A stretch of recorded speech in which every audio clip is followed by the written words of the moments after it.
Bapak dilanda musibah bencana banjir bandang 26 November 2020. Alhamdulillah, Allah Maha Pengasih Maha Penyayang. Allahumma sholli ala Sayyidina Muhammad. Kami kembali dapat melantunkan Al-Quran di rumah kami.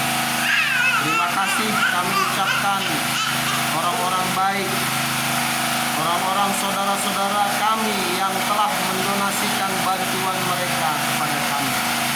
Ucapan pertama kami ucapkan kepada keluarga kami, keluarga Zaki Abdudin,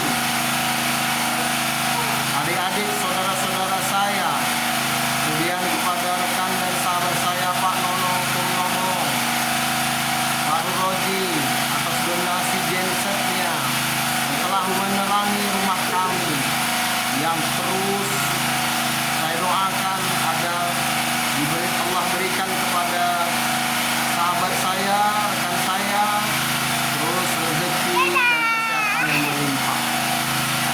Kemudian kepada Ibu Malinda yang telah menjelaskan Al-Quran, kami terima dan kami ucapkan ribuan terima kasih. Semoga kiranya menjadi amal jariah untuk ibu dan suami yang tersayang. Demikian, semoga kiranya musibah dan bencana yang Allah berikan ini kepada kami, warga Kabupaten Aceh Tamiang, lekas berlalu dan kami cepat pulih. Demikian, wabillahi taufiq wal hidayah. Assalamualaikum warahmatullahi wabarakatuh.